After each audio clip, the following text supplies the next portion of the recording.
es genial el tener la oportunidad de hablarles sobre estos fantásticos sistemas CRISPR-Cas. Lo habría sido también hace unos años, 10, 20 años, pero lo es mucho más ahora que estamos inmersos en esta revolución que amenaza con cambiarnos la vida, incluso más que Internet o el teléfono móvil, pero desde luego desde otro punto de vista más saludable. Se prevé que estos sistemas puedan curar enfermedades hasta la fecha intratables, y eso no está muy lejos. Si todo va bien, probablemente en unos años, pero seamos prudentes, la técnica ahora mismo todavía no está lista para eso. Se pueden hacer muchas cosas formidables sin llegar todavía hasta ese punto. Realmente la situación, les puedo asegurar, yo que he estado desde un cuarto de siglo metido en este tema, ha cambiado radicalmente. A partir de la entrega de los premios Princesa de Asturias, pues aparece muy asiduamente artículos sobre estas maravillosas herramientas.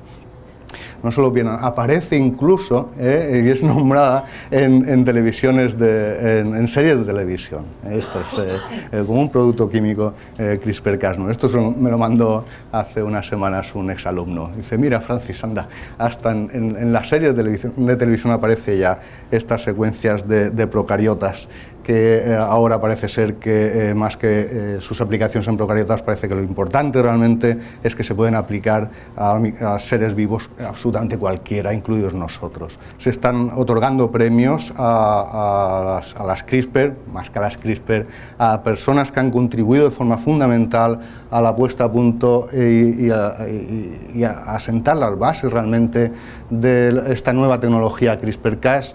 Emmanuelle Charpentier y Jennifer Doudna.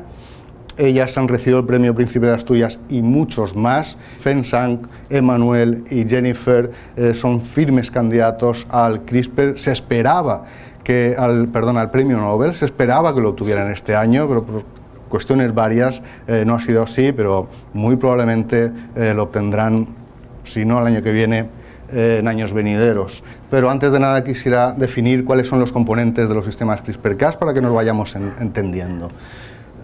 Esto es un esquema de una célula bacteriana, son tremendamente sencillas. En este esquema tenemos la célula dividida por la mitad. Vemos que en el interior pues no hay prácticamente nada, eso es como una sopa en la que están en suspensión todos los componentes, disueltos pues los nutrientes, el ARN, las proteínas, los ribosomas. Llama la atención esta parte de aquí. Esto es el genoma de la bacteria, donde reside la información que utiliza la bacteria para sintetizar todos sus componentes celulares, para regular, para que funcione realmente la célula. Es el disco duro del ordenador. Este genoma en bacterias está constituido por una única molécula circular formada por dos cadenas. Cada una de estas cadenas está constituida por una secuencia, es decir, una sucesión de unidades repetidas que son los nucleótidos, y esos nucleótidos los representamos por letras. Hay 4 letras, A, C, G y T. Una cadena es complementaria a la otra, lo cual quiere decir que donde hay una A en una cadena, en la otra habrá una T y viceversa, y donde haya una C habrá una G. ¿Bien? Entonces las dos cadenas estarán unidas una a la otra a nivel de enlaces entre estas A's en una cadena y las T's en la otra, C's en una y G's en la otra. Bien, pues cuando leemos esta frase, que podemos considerar es una frase muy larga, en 2 cadenas, 2 frases por lo tanto, una complementaria a la otra, ahí pues eso se podría considerar una frase constituida por palabras sin ninguna interrupción, una seguida detrás de la otra, no hay espacios, no hay comas, 4 o 5 millones de letras, que es lo que constituye el genoma, el cromosoma típico de una bacteria. Pues empezamos a leer y de momento nos vemos con una palabra que se repite varias veces, pero que no se repite una después de la otra, sino que estas palabras repetidas están regularmente espaciadas. En lugar de decir Pedro, Pedro, Pedro, que sería una repetición de la misma palabra seguida, pues es Pedro, Juan, Pedro, Adela, Pedro, Ángel, ¿de acuerdo? Cada una de estas unidades repetidas se denomina una CRISPR, que como bien han comentado, CRISPR es el acrónimo de repeticiones palindrómicas cortas, regularmente espaciadas y agrupadas. Una verdadera barbaridad, pero que realmente lo que decidimos cuando acuñamos el término fue generar un acrónimo que realmente incluyera todas las características de la familia. Lo de palindrómica, no sé si lo sabrán, palindrómico es que se lee igual en un sentido que en el otro. Ojo, por ejemplo, o ala, sería un ejemplo de palabra palindrómica. Bien, entre estas unidades repetidas hay unas secuencias únicas, unos fragmentos de ADN únicos, no repetidos, que se llaman, como no, espaciadores. Recordar lo de los espaciadores porque luego volveremos a insistir en ellos varias veces. Y muy próximo a estas agrupaciones de repeticiones CRISPR y espaciadores hay unas regiones que contienen la información para la síntesis de los genes de las proteínas Cas. Estos son los genes Cas asociados a CRISPR. Puede haber entre 3 y 33 genes distintos asociados. Juntos en una misma agrupación puede haber hasta 600 repeticiones CRISPR de estas que os digo. Bien, las proteínas Cas son verdaderamente los ejecutores de la actividad CRISPR. Empezamos con el descubrimiento de los primeros elementos de estos sistemas. Como he comentado anteriormente, en el año 1987 se describieron por primera vez estas repeticiones regularmente espaciadas en una bacteria que no sé si conoceréis, Escherichia coli o simplemente E. coli abreviada. Es una bacteria que habita en nuestro intestino, el de todos los animales. En el año 1993 encontramos unas repeticiones semejantes a las de E. coli en cuanto a estructura, no en cuanto a secuencia, pero sí en cuanto a estructura en unos organismos totalmente distintos, radicalmente distintos. Eran también microorganismos procarióticos, semejantes a las bacterias. En lugar del intestino habitaban en las salinas. Realmente esto es una fotografía aérea de las salinas de Santa Pola, que es donde se aisló precisamente el microorganismo donde encontramos estas repeticiones, Halopherax mediterranei, y Halopherax es el responsable en parte de ese color rosáceo rojizo de las salinas cuando se evapora el agua y aumenta la concentración de sales. Ahí prácticamente no crece nada, pero estos sí, estos son amantes de la sal, estos viven a concentraciones de sal muy elevadas. Bien, describimos entonces estas repeticiones en este grupo de microorganismos y además fue precisamente con estos microorganismos de las salinas donde se llevaron a cabo los primeros estudios dedicados o dirigidos a establecer cuál podía ser su función en la célula. Se habían descrito en E. coli, se habían visto también en Mycobacterium tuberculosis, la bacteria que produce la tuberculosis, y se habían visto en unos microorganismos que no tenían nada que ver con los otros. Por lo tanto, lo que nos estaba diciendo es que deberían de estar presentes en muchos microorganismos muy diversos. Y eso lo que nos estaba diciendo es que deberían de ser muy importantes. Y efectivamente lo eran. Cuando nosotros manipulábamos estas secuencias, cuando le añadíamos más secuencias al organismo con estas mismas repeticiones, los organismos se morían. Es decir, eran secuencias que tienen un efecto tremendo sobre las bacterias. En el año 2000 analizamos todo lo que pillamos en las bases de datos, todas las secuencias disponibles buscando estas repeticiones y las encontramos en muchos microorganismos muy diversos, tal y como predecíamos. En ese momento definimos por primera vez una nueva familia de repeticiones que no se había descrito hasta la fecha, a la que llamamos SRSR. Eso es impronunciable, en español y hasta en inglés. De manera que realmente al año de haber publicado este artículo, Ruud Janssen, como bien apuntabas, de la Universidad de Utrecht, en Holanda, me sugirió la posibilidad de cambiar este nombre de la familia por otro que fuera más fácil de pronunciar y que fuera más descriptivo. Inmediatamente le propuse la posibilidad de nombrarlas CRISPR. He de confesar que antes de decírselo se lo consulté a mi mujer, que no tiene nada que ver con la ciencia, no sabía nada, y digo, ¿cómo te suena esto? Y dice, oye, pues no suena mal. La verdad es que a mí tampoco me convencía, y sigue sin convencerme, de confesarlo. Propuse otras alternativas, Ricer me sonaba fantástico, pero a estos les encantó lo de CRISPR, probablemente porque sonaba más crispy. Acordamos utilizar el término CRISPR a partir de ese momento, y el primer artículo en el que apareció realmente el acrónimo CRISPR fue en este artículo por Ruud Janssen, por el simpático holandés, en el que se describía y se identificaban también por primera vez unos genes asociados a esas repeticiones, justo al lado de estas repeticiones, lo que denominó entonces asociados a CRISPR o Cas. Bien, les puede haber parecido muy poco, estamos hablando de todos estos años, 1997 y realmente hasta el 2004, eso fue prácticamente todo, aparte de alguna publicación en la que se secuenciaban genomas completos de bacterias y encontraban esas repeticiones. Entonces, simplemente se informaba la presencia de más repeticiones en otros sitios y prácticamente eso. A nadie le importaban estas repeticiones de procariotas, que vete tú a saber para qué servían y que según muchos pues, probablemente no servían para nada, cosa que evidentemente no es cierto. Sin embargo, esta tendencia cambió y cambió súbitamente en primer lugar en el año 2005.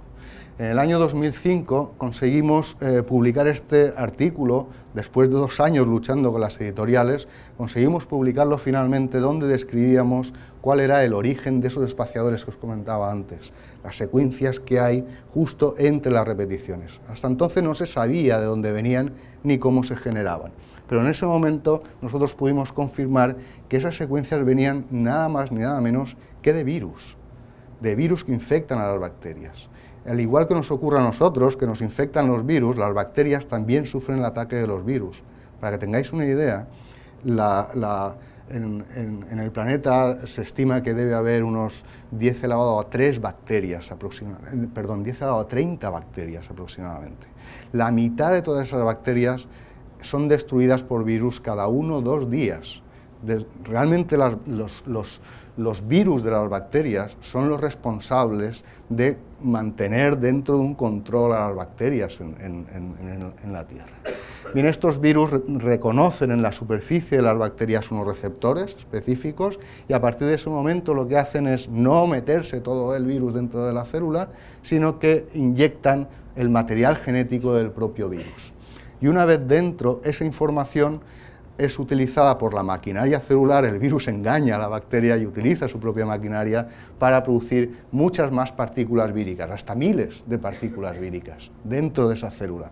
Al final el virus lo que hace es romper la envoltura de la bacteria y se liberan pues, miles, incluso miles de virus que están dispuestos para infectar a otras tantas bacterias. Bien, pues lo que pudimos comprobar es que esos espaciadores, al menos algunos de ellos, tenían unas secuencias que se correspondían exactamente con fragmentos del genoma de virus.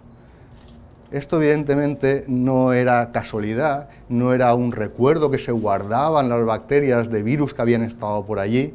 Eso no lo hacen las bacterias, no tienen nostalgia las bacterias.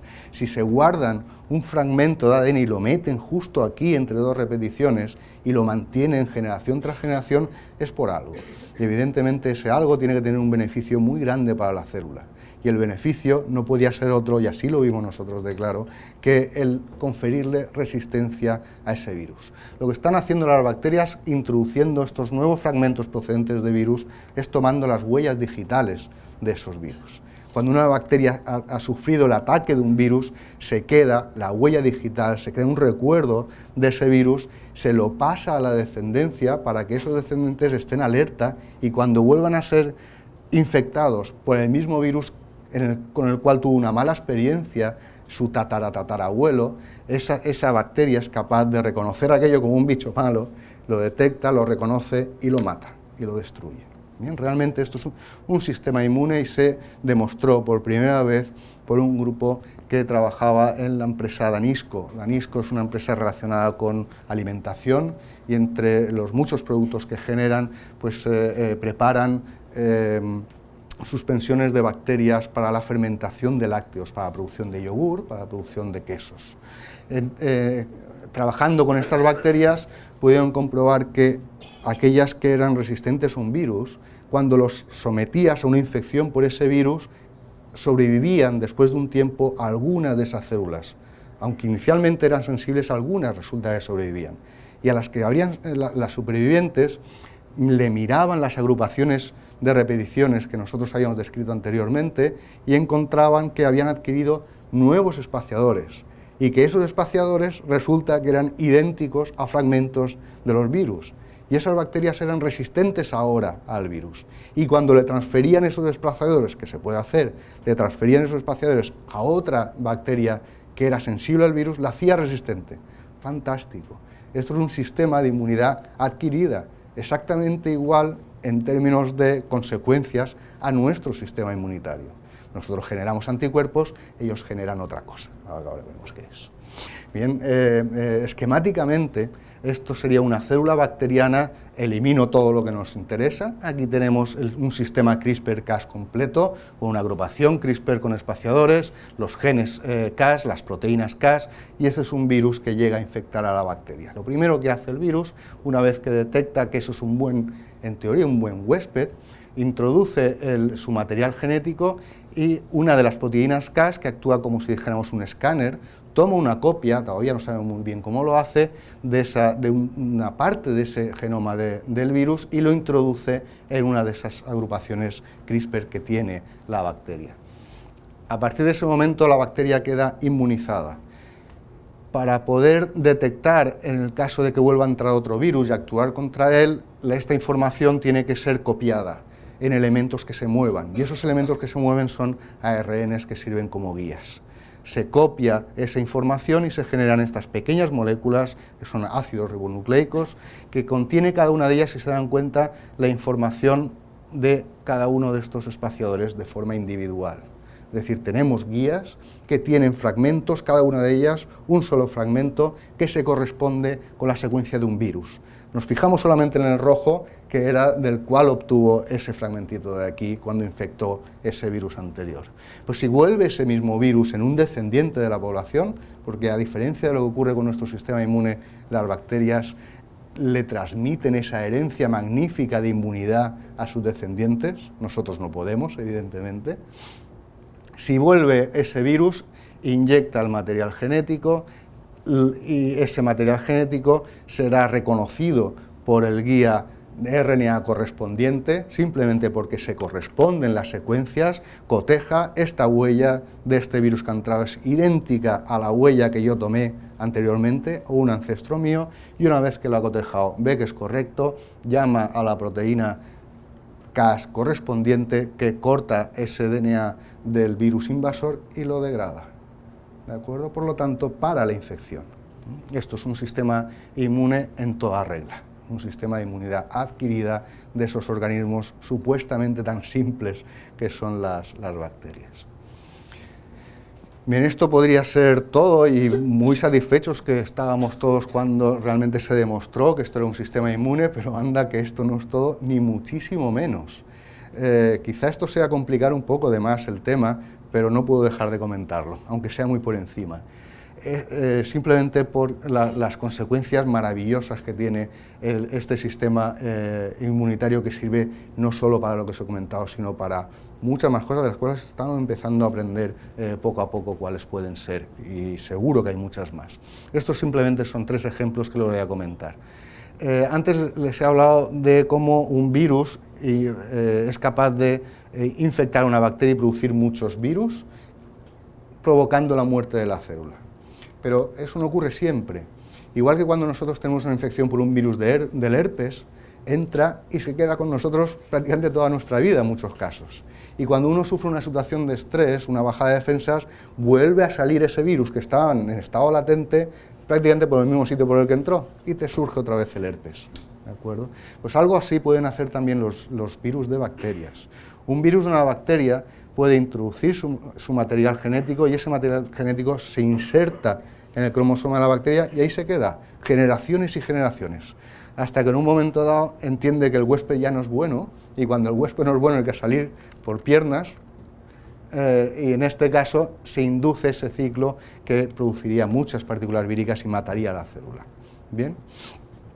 Pues esto es lo que puede ocurrir en algunos casos en una bacteria en concreto donde se ha estudiado, que está relacionado precisamente con la actividad CRISPR, en la que, dése cuenta del tema, una bacteria concreta que tiene un virus, el genoma de un virus insertado en su propio material genético de la bacteria. Mientras esa bacteria esté por el ambiente, no pasa nada, o casi nada.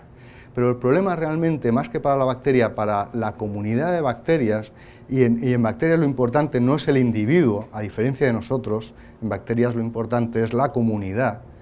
Cuando esa bacteria que lleva ese virus que podría amenazar al resto de bacterias de una comunidad, cuando se encuentra formando parte esa bacteria de lo que se denomina un biofilm, una biopelícula.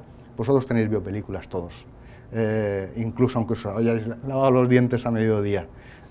Los dientes, esa capa mucosa que se genera a las pocas horas de haberse cepillado los mismos, esa capa mucosa es un biofilm, es una biopelícula constituida por muchas bacterias. A las bacterias les encanta estar en comunidad y en el momento que tienen posibilidad de estar en una superficie se cogen a ella y forman grandes comunidades. Pues si una de estas bacterias que está infectada por el virus forma parte de una comunidad, lo que ocurre en ese momento es que el sistema CRISPR que tiene se activa y mata a la bacteria, para evitar que se produzcan virus que maten al resto de la comunidad.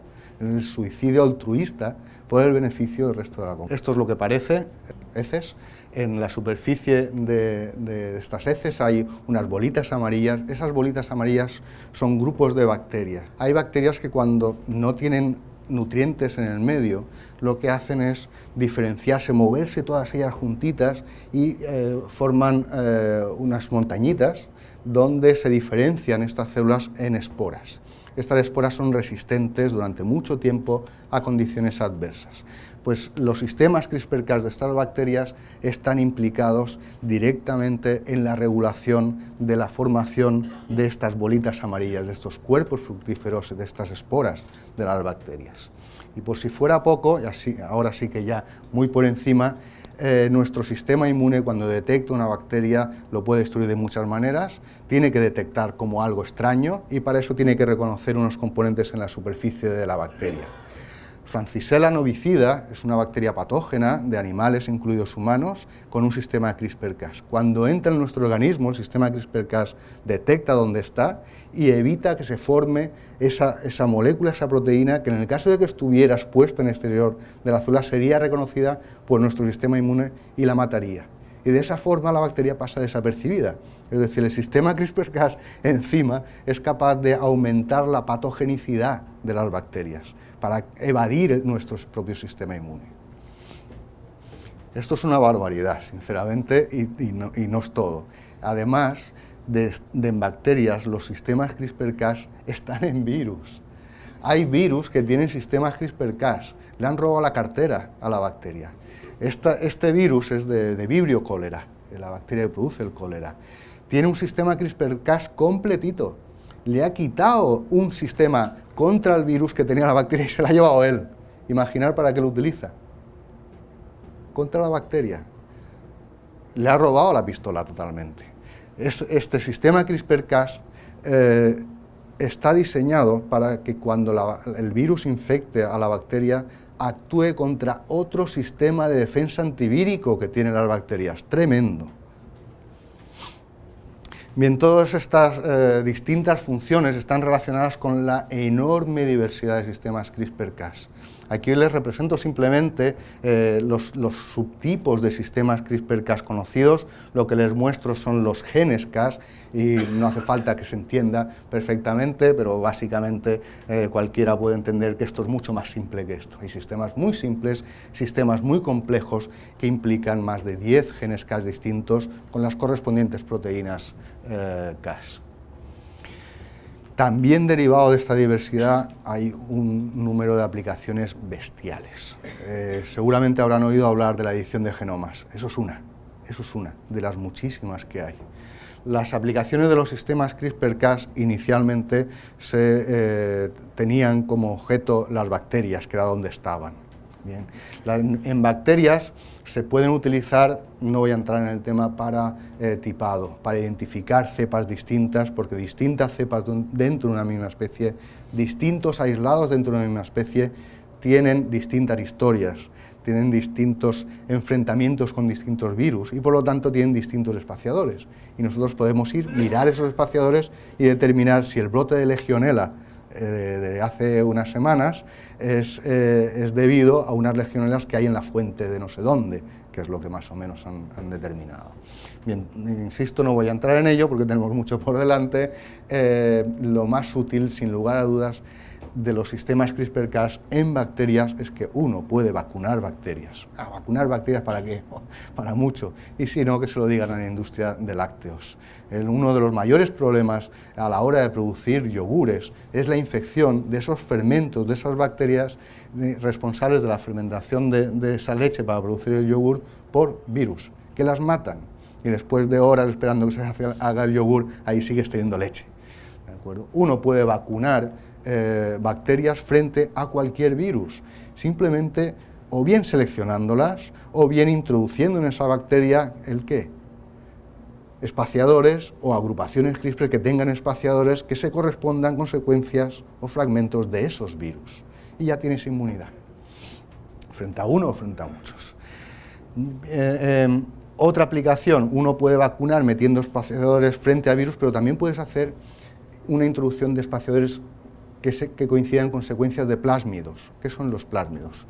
Los plásmidos son moléculas de ADN equivalentes a los cromosomas, pero mucho más pequeñas, y estas se pueden transferir de unas bacterias a otras. Las resistencias a antibióticos, la información que confiere resistencias a los antibióticos, normalmente está precisamente presente en estos plásmidos, y eso quiere decir que se pueden transferir esa resistencia a antibióticos muy fácilmente de unas bacterias a otras. Y las consecuencias son la resistencia al antibiótico que todos conocemos. Uno puede prevenir esa diseminación de resistencia a antibióticos generando bacterias que tengan espaciadores que coincidan con fragmentos de esos plásmidos. Esa bacteria, cuando reciba uno de estos plásmidos, lo va a destruir y por lo tanto vamos a ir eliminando esos plásmidos de la naturaleza. No es ninguna tontería. Bien, pues tampoco lo es, relacionado con los antibióticos, la posibilidad que ofrece CRISPR-Cas de generar nada más ni nada menos que antimicrobianos selectivos. Selectivos para matar a los malos y no hacerle nada a los buenos. En el ejemplo que tienen aquí, nuestra microbiota, los microorganismos que hay en nuestro cuerpo, que son nada menos que 10 veces más que las células nuestras propias, esos microorganismos nos están manteniendo sanos, contribuyen a nuestra salud y evitan en muchos casos infecciones. No voy a entrar en todos los aspectos que incluso se relaciona esta microbiota con la salud mental, no os digo nada, pero centrándonos solamente en la microbiota del intestino, estos microorganismos que se encuentran en el intestino suponen una barrera física, en primer lugar, y además potencian nuestro sistema inmune evitando la infección por patógenos. Cuando uno toma un antibiótico, está matando el patógeno y está matando al menos parte de esta población. Lo ideal, desde luego, es matar al patógeno y ya está. Eso se puede conseguir con sistemas CRISPR-Cas.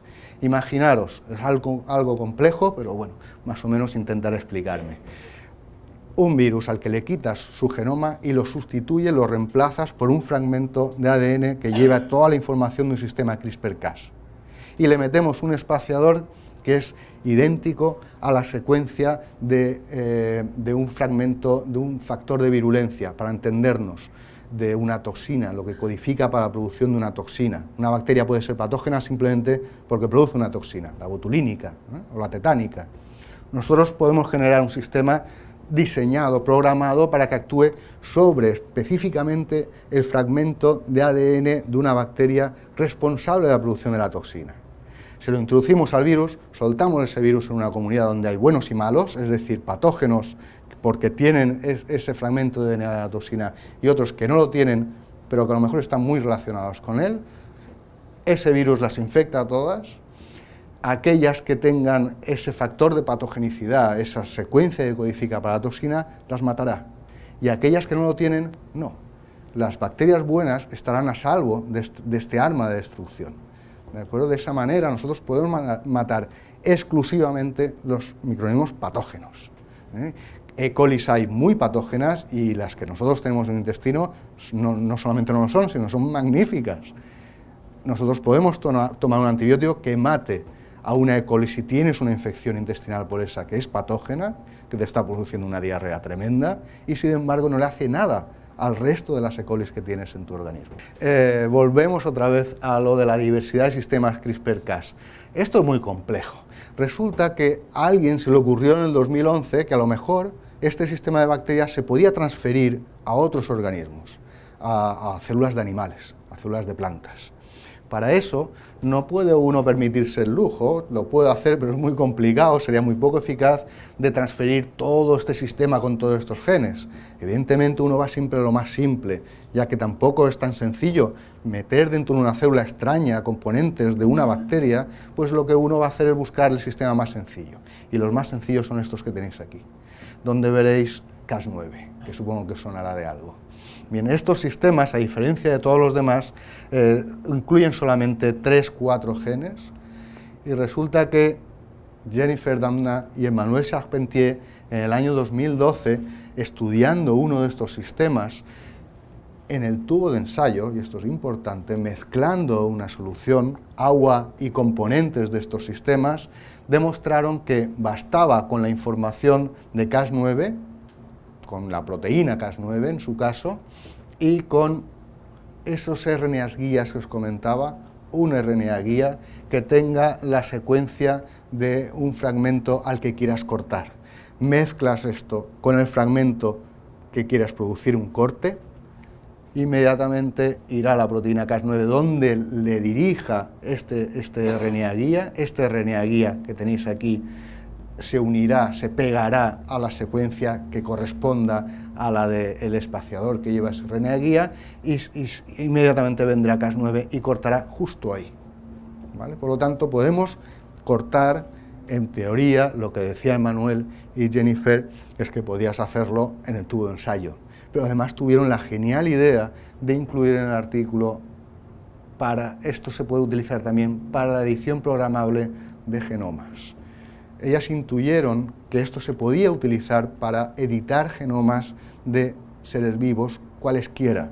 Y efectivamente, Feng-Zhang y George Church, justo unos meses después, demostraron por primera vez que efectivamente, utilizando Cas9 y un RNA guía in vivo, es decir, dentro de una célula de ratón y células humanas, podían editar ese genoma, podían modificar ese genoma perfectamente, una eficacia bestial.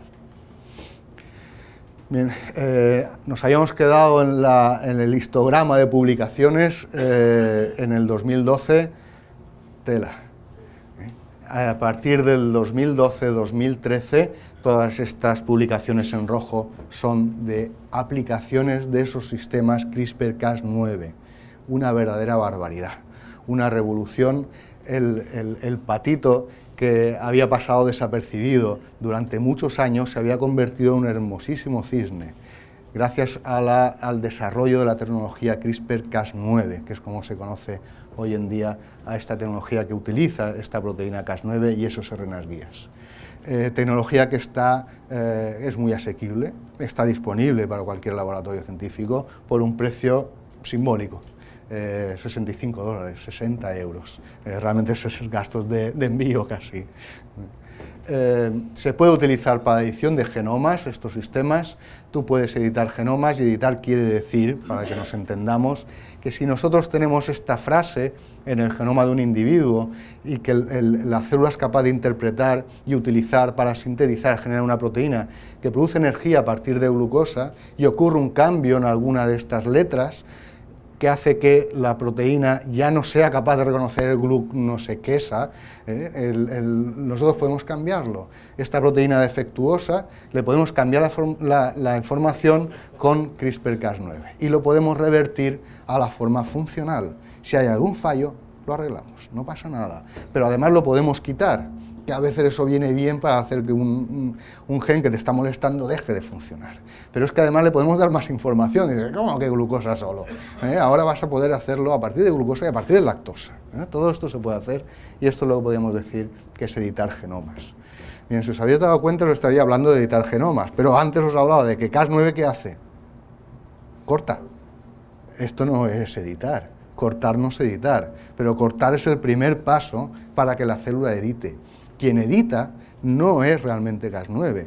Cas9 lo que hace es, tú le dices dónde quieres editar y le das a la célula, se la introduces, eso es muy fácil, generas, sintetizas en el laboratorio, nada, es que es simbólico, varios cafés, tienes una de estas secuencias de un RNA guía, lo metes en la célula, va a buscar la secuencia para la cual tú has diseñado, que se corresponde exactamente con el espacio de esa secuencia, el apareamiento es correcto, llama a Cas9, produce un corte y ahora en una célula que tiene un corte en el ADN, y eso lo sabéis muy bien, la radioactividad produce cortes de doble cadena y si aquello no se repara, la célula se muere. Nosotros, los animales, las plantas tienen sistemas de reparación muy eficaces para reparar precisamente esas roturas de doble cadena. Uno de ellos es un sistema que se puede considerar como pegamento. Si tú tienes una barra de plástico y la rompes y luego la pegas, no se queda exactamente igual que estaba, ¿verdad? Y eso es lo que ocurre realmente con este sistema. Vuelve a pegar, mantiene la continuidad, pero no se queda igual. Produce cambios, pero son cambios totalmente aleatorios. Bien. Esto realmente no es muy útil para hacer edición de genomas. Lo que sí es útil es el otro sistema de reparación alternativo que tiene la célula, pero que es un sistema que requiere un molde. Él debe de tener algún fragmento de ADN que se corresponda al menos en parte a la zona que tú has roto. Y gracias a eso es capaz de copiar y reparar ese daño. Solamente necesitas que una correspondencia con parte, lo cual quiere decir que permite que tú le pongas aquí lo que quieras. Puedes introducir nueva información. Es decir, es como si le dieras una tirita a la célula, con toda la información que quieras por ahí en medio. Por aquí pega, pero aquí tienes toda la información que quieras. Y mientras que pegue, la cosa va bien.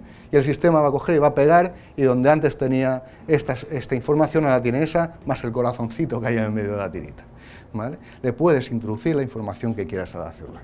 Muy eficaz, tremendamente específico, muy fácil de usar. Cualquier laboratorio, no hace falta tener formación de altísimo nivel en biología molecular, es tremendamente fácil. Es muy barato, 60 euritos de nada, tienes una herramienta lista para utilizar, rapidísimo, en lugar de años que se requerían para hacer un cambio que salía si salía, con semanas. Unas pocas semanas tienes ya resultados estupendos con este sistema. Puedes hacer varios cambios al mismo tiempo, esto es bestial, es decir, no solamente puedes cambiar un gen, editar un gen en un experimento, sino que le das, ¿cuántos? 10, 20, 30, 60, 90 fragmentos de RNA guía y el sistema va a cambiarlos todos ellos dentro de la célula. Al mismo tiempo puedes hacer muchos cambios y lo que ya es la caña es que se puede utilizar en cualquier organismo. Prácticamente, por lo menos en los que se ha probado, ha funcionado, y estamos hablando desde levaduras, protozoos, estos son los que se ha funcionado, igual me falta alguno, y han funcionado muy bien la edición de genomas de todos estos seres vivos, incluidos mamíferos, incluidos unos seres que se llaman humanos. Hasta nosotros se nos puede modificar muy fácilmente con estos sistemas. Fantástico, pero no es todo, ni mucho menos.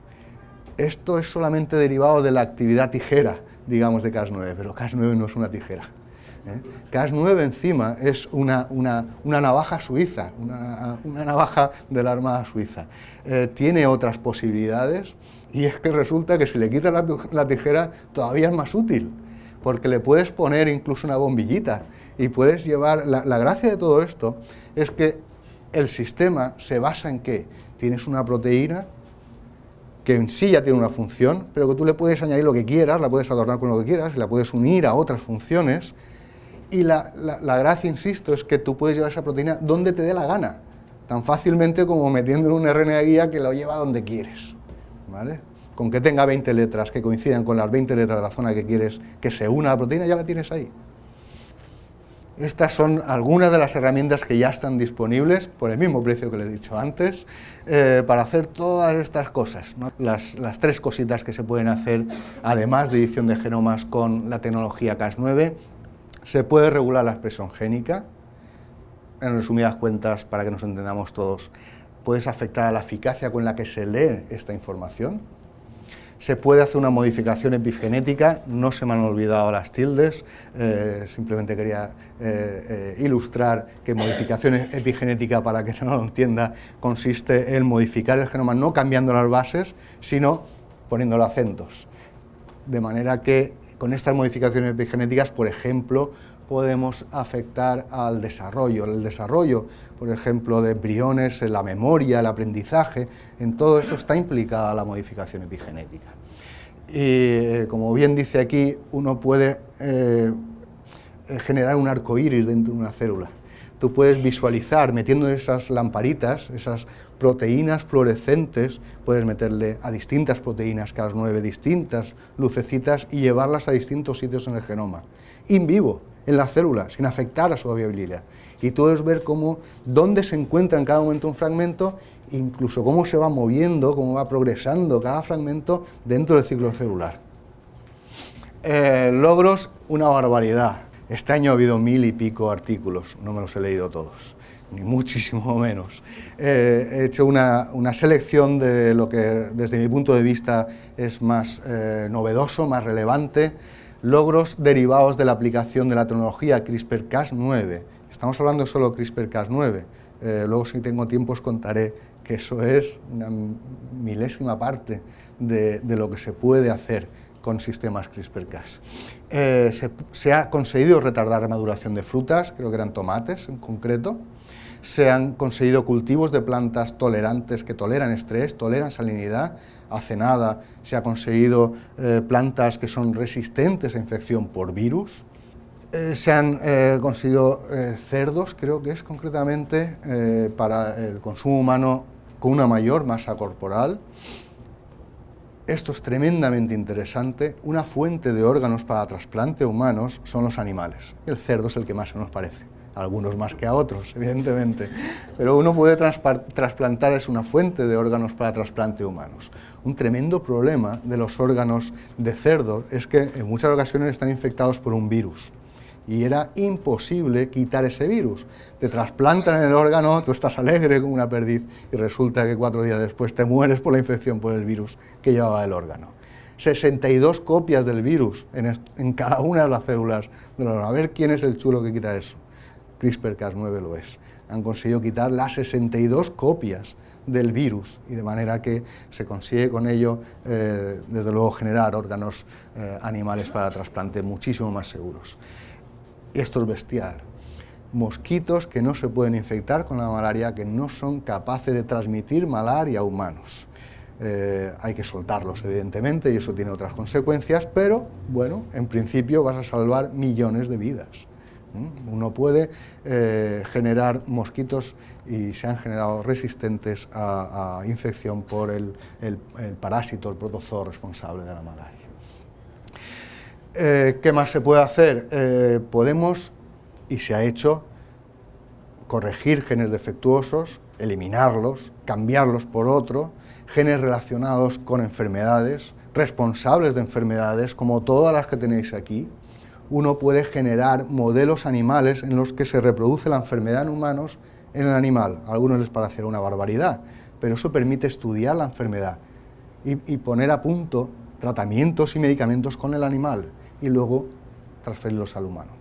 ¿Bien? Se generan muchos modelos animales continuamente, hay servicios incluso en los que simplemente le dices quiero que me generes un ratón que tenga estos cambios en su genoma y que reproduzca este tipo de enfermedad.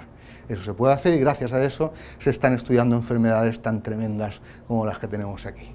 ¿Vale? Trastornos neurodegenerativos, el Alzheimer, Dios mío, Parkinson, autismo, albinismo, distrofia muscular. Ahora mismo, hace un par de semanas, ha salido un ratón, ¿verdad?, en el que han conseguido por primera vez, no lo han curado del todo, pero el tío está estupendo comparado con cómo estaba, un problema de distrofia muscular, le han rectificado el gen responsable de esta distrofia y eso se ha conseguido con el individuo adulto, inyectándole CRISPR-Cas9 por el cuerpo. Antes había conseguido rectificar una enfermedad en el hígado, directamente aplicando al hígado. Pero estos son los primeros pasos. Se ha conseguido eliminar de células infectadas por virus el virus o inactivarlo, y aún es más, prevenir que se vuelva a infectar por el virus. Y os estoy hablando del virus del SIDA, del virus del papiloma, del herpes, hepatitis B, el virus de la poliomielitis, creo también, el virus de la mononucleosis infecciosa. Evidentemente esto está abriendo una puerta que estaba casi cerrada.